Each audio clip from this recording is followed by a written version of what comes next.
Professor Manoj Jha.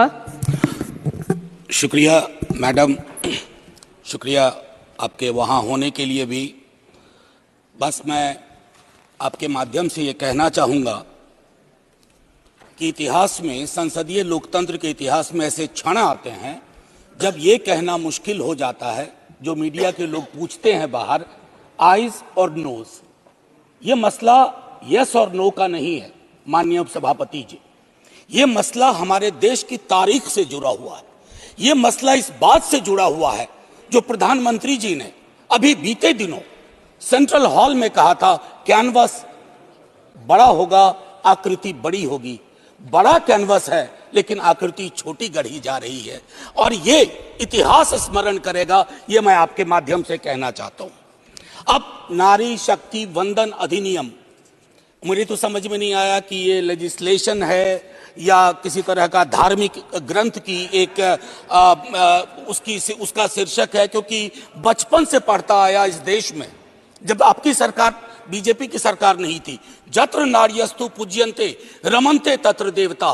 पता नहीं देवता रम करते हैं कि नहीं, लेकिन हमने इस श्लोक के बावजूद महिलाओं का मोलेस्टेशन देखा, घरेलू हिंसा देखी, सबसे ज्यादा रेप परिवार नाम की संस्था में देखा, जिसका आंकड़ा खुद सरकार देती है।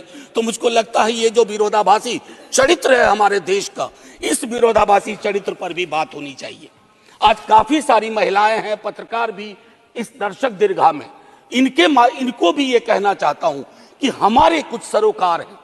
इस देश में ऐसा नहीं चल सकता कि एक तरफ ये श्लोक पढ़ा जाए और दूसरी तरफ हम उस जुबान को छोड़ दें जो संविधान से आती है।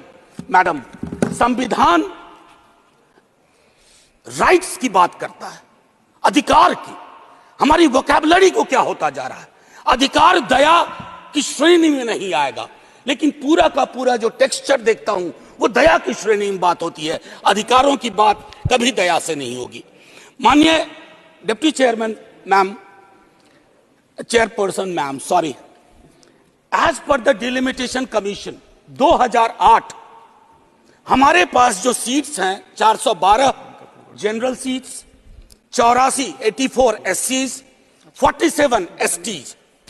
अब हम क्या कर रहे हैं इस बिल के माध्यम से, 84 और 47 के अंदर 1/3 कर रहे हैं। क्या यह अन्याय नहीं है? एग्जिस्टिंग सीट्स में नहीं, जो 33% आ रहा है उसके अंदर, जिसका आंकड़ा अभी के हिसाब से 136 सीट बैठता है, उसमें एससी, एसटी और ओबीसी की व्यवस्था हो। क्योंकि देखिए, मैं आपके माध्यम से कहूं, हर महिला को बहुत मुश्किल से आगे बढ़ना पड़ता है, ये आप भी जानती हैं। और खास करके पिछड़े वर्गों की महिलाएं, अनुसूचित जाति जनजाति की महिलाएं, उनका डिप्रिवेशन और वल्नरेबिलिटी बाकियों से ज्यादा होती है। हैंड होल्डिंग करने के लिए कोई नहीं होता है, हैंड होल्डिंग करने के लिए कोई नहीं होता है। अगर आप पहुंची तो बिना हैंड होल्डिंग के, लेकिन उन पिछड़ी जाति की महिलाओं का क्या, जिनके हैंड होल्डिंग के लिए ना हमारे धर्म ग्रंथों में कोई व्यवस्था है और ना आज की समकालीन बातचीत में कोई व्यवस्था है।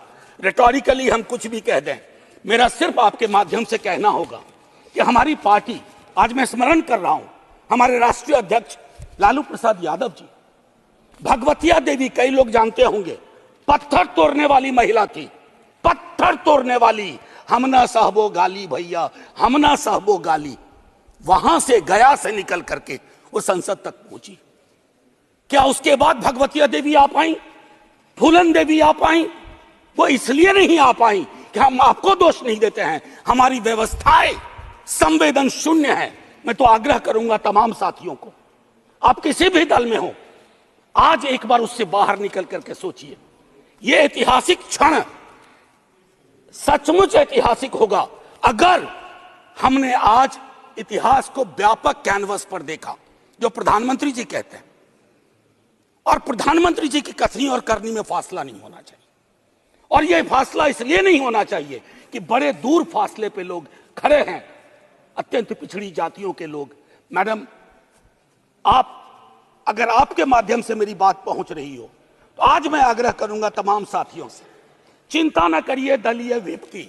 दलीय व्हिप समाज की व्यवस्था पे भारी होना चाहिए, इसलिए मैंने कहा समर्थन विरोध नहीं, आज भी मौका है इसको सेलेक्ट कमेटी में भेज करके SC ST और ओबीसी को इनकॉर्पोरेट किया जाए। नहीं, आज हम नहीं करेंगे, हम ऐतिहासिक गुनहगार होंगे। मैं यकीन के साथ कहता हूं, बाहर लोग वॉच कर रहे हैं, कहेंगे कि तुमने क्या किया, ये व्यवस्था ऐसे नहीं बदली जाती है। तो मैं आपसे आग्रह करूंगा आपके माध्यम से कि अपने दायरों से अलग होकर के आप जब ओबीसी की बात करते हैं तो ये रेटोरिक से आगे बढ़ना चाहिए, हमारी चिंताओं में आना चाहिए। ये नहीं होगा कि बाबा साहब भीमराव अंबेडकर को माला भी पहनाए और उनकी बात को आत्मसात न करें। ये जो फर्क हमारे इसमें आ रहा है, इससे कई तरह के विरोधाभास का जन्म हो रहा है। मैडम चेयरपर्सन, मैं आपको कहूं कि कोटा विद इन कोटा की जब हम बात करते हैं तो उसमें एक टर्म आता है जो एक अमेरिकन सिविल राइट एक्टिविस्ट ने 89 में दिया, इंटरसेक्शनैलिटी। अब ये इंटरसेक्शनैलिटी को, चूंकि मैं हिंदी में बोल रहा हूं, आज मैंने सुबह इसका अनुवाद बहुत ढूंढा, उसके अनुवाद में एक अनुवाद आया प्रतिच्छेदन। इंटरसेक्शनैलिटी का मतलब होता है कि हम हर लेयर की एजेंसीज और उसके अंदर की क्या विधाएं हैं, उसके आधार पर अपना चरित्र, अफर्मेटिव एक्शन प्रोग्राम को यह देखना होगा।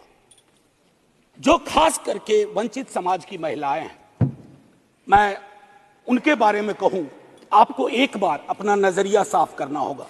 अगर चश्मा लगाती है सरकार, धूप का चश्मा नहीं, अगर सचमुच का चश्मा लगाती है तो उसके पावर बदलिए, उसको साफ करिए और यह तय करिए कि आज जब हम यहां से उठें तो एक कमिटमेंट दें ओबीसी वर्ग को।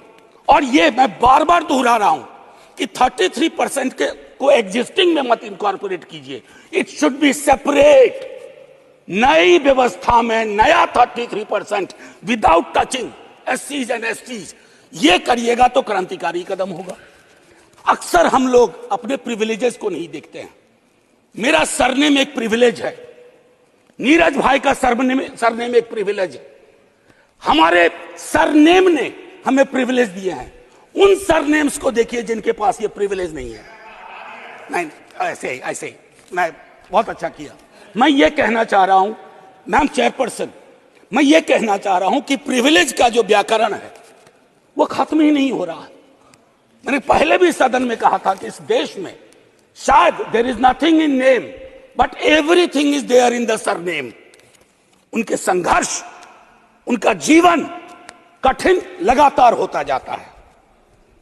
और एक ऐतिहासिक तथ्य बताऊं, 31 में बेगम शहनवाज और सरोजनी नायडू ने संविधान बनने से बहुत पूर्व इक्वल रिप्रेजेंटेशन की बात की थी।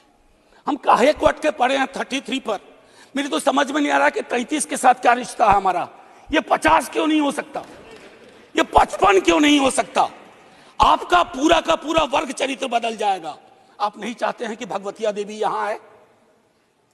हमेशा एक खास सरनेम, मैं तो बार बार कह रहा हूं कि जो अलग अलग दलों में भी हैं, अगर वो पहुंचे हैं यहां तक अपने संघर्ष से, तो उनको आज ये आवश्यकता है, उनको ये भरोसा दिलाया जाए कि ऐसी कोई चीज आगे नहीं होगी, सबके लिए खुलेगा।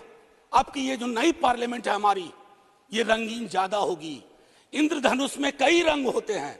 हम ये कौन सा बिल ला रहे हैं जिसमें ब्लैक एंड व्हाइट के बाद शेड्स ऑफ ग्रे भी नहीं है? अगर हमारा उद्देश्य डिपेंडिंग ऑफ डेमोक्रेसी है तो कदम उस दिशा में बढ़ाने होंगे। मैंने पहले भी कहा था कि 2010 में हमारा रिप्रेजेंटेशन देखिए, उसमें हमने SC ST OBCs and minorities की बात की थी। और हम इसलिए नहीं कर रहे हैं, हम चाहते हैं कि वर्ग चरित्र बदले, संसद सचमुच में प्रतिनिधित्व की संस्था बने जिसमें सबके आकार हों, सबकी शक्लें हों। ये ना हो कि एक प्रभुत्व वर्ग का उस पर हमेशा उस पर छाप रहे।